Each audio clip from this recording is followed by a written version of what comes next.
I think you're a great YouTuber, a great influencer. I admire what you've tried to do in boxing, but I do think when you actually come up against a proper, serious boxer, and I suspect that Julio Cesar Chavez Jr. may be that person, it could all come crashing down. Piers, is that you think that your opinion matters. Tensions quickly escalate between Jake Paul and Piers Morgan over Paul's boxing career and public image. Piers Morgan doesn't hold back, calling out Jake Paul's opponents, questioning his legitimacy as a boxer, and pressing him on what fans truly want to see. Meanwhile, Jake Paul lashes out, deflects, and even insults Piers Morgan to try and regain control. In this exchange, Piers Morgan remains composed, sharp, and persistent, while Jake Paul spirals into frustration, exposing the cracks in his narrative. Let's dive in. Jake, how are you? Just chilling, man. How are you? Some blatant cultural appropriation going on with your massive hat there. I'm the greatest Mexican fighter of all time, Piers. I don't know what you're talking about. So I've just interviewed your opponent, Julio, very confident, says he's going to knock you out in the 9th round. Yeah, man, you know, he's a dumbass. And so it's going to be apparent on Saturday when he's the one that gets knocked out. I mean, genuinely, fighters always say this, there's the back and forth, but Piers, I'm being so honest, man, this guy is easy work. I mean, you say that. Your last fight was with Mike Tyson, who's now 58 years old. Many people sort of mocked that and wrote it off as a bit of a joke. I interviewed actually Canelo Alvarez recently. He was very scathing about it. I've got a clip actually. Let's just listen to this. How lucky is Jake Paul that this fight is happening and you're not going to get in a ring with him?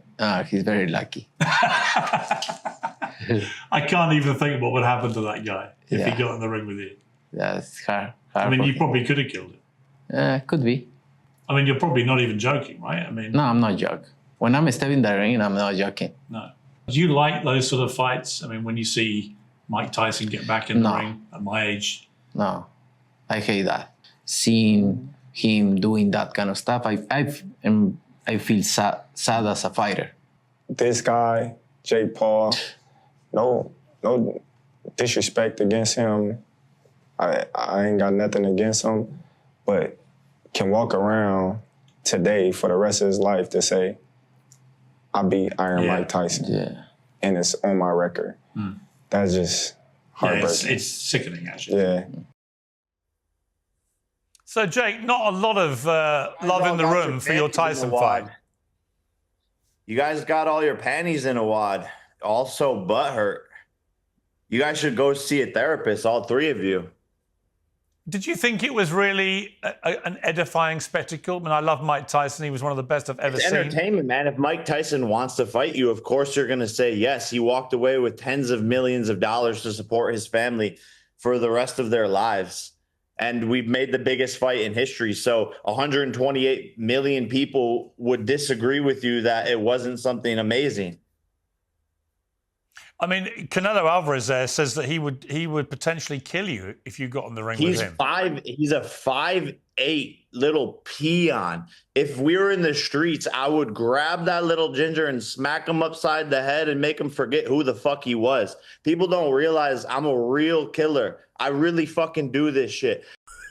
Easy there, Jake Paul. Jake Paul just started ranting and calling himself a real killer, which, let's be honest, is kind of wild. Meanwhile, Piers Morgan just stays cool and keeps asking fair questions. The fact that Jake Paul goes from talking about Disney to threatening to smack Canelo, yeah, that's not how serious athletes act. Props to Piers Morgan for keeping his cool while Jake Paul just started unraveling. I mean, seriously, it was like Piers Morgan was in the ring with him mentally, and Jake lost. YouTube this, YouTube that, Disney that.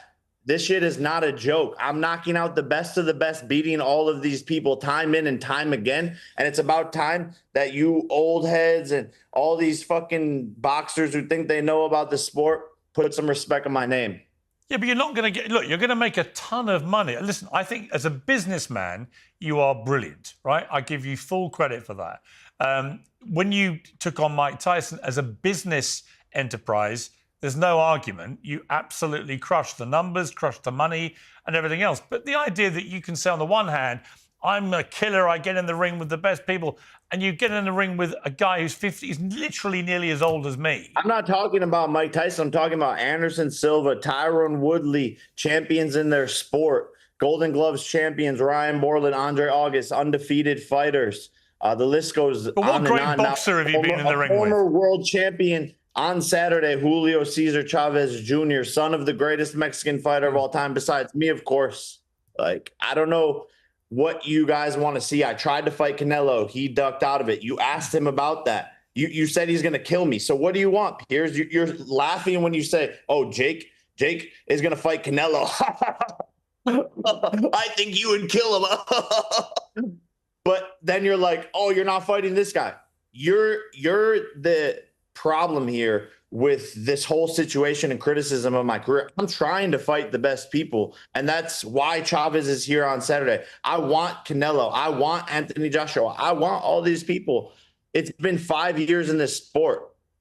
But the problem is the only proper boxer you fought was Tommy Fury, and he beat you. And he's not even the best. He's not even the best fighter in his family.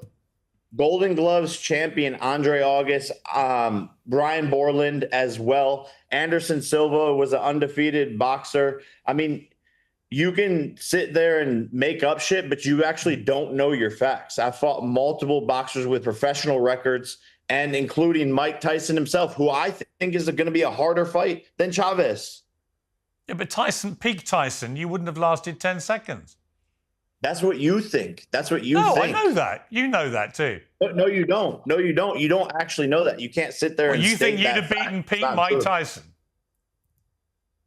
Hey, back in, I think anything is possible. That's why self-belief is the most powerful thing in the world. You would have had two hopes. No disrespect to you, Jay. No disrespect. That's what I want. You would have had two hopes of beating Mike Tyson as well. You'd have had two hopes of beating Anthony Joshua as well. You against Mike Tyson, you'd have had two hopes. No hope and Bob Hope. And you versus going to the gym, you're still a fat ass.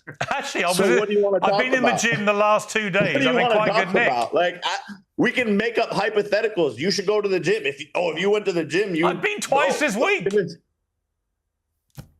Okay. Well, this is what we're talking about. Like, I think you I admire your work. I admire your work as going to the gym. You don't think I can be Mike Tyson. I don't think you go to the gym. Okay, well, I do go to the gym, and there's actual photographic evidence. But here's my point to you. I think you're a great YouTuber, a great influencer. I admire what you've tried to do in boxing, but I do think when you actually come up against a proper, serious boxer, and I suspect that Julio Cesar Chavez Jr. may be that person, it could all come crashing down. Is that you think that your opinion matters? Well, why are you doing my show if it doesn't? Oh, I'm just taking your audience to sell pay-per-views. I don't give a fuck about your show. You dumbass. This is a fucking business enterprise. Buy the pay-per-view on Saturday, June 28th, me versus Julio Cesar Chavez Jr. Thank you. Tune in, everybody. Cheers, Jake. Really enjoyed that. And good luck to Julio. Knock him out for all of us, will he? Yeah, so that was actually hilarious. Piers Morgan signs off with that little jab at the end. Good luck to Julio. Knock him out for all of us. And it was low-key savage. Like, that's the perfect way to wrap up an interview where Jake Paul was just spiraling the whole time. Piers Morgan didn't even need to raise his voice. He let Jake Paul bury himself with his own words. Honestly, that's why Piers Morgan is one of the best at this. He exposes the nonsense without even trying too hard.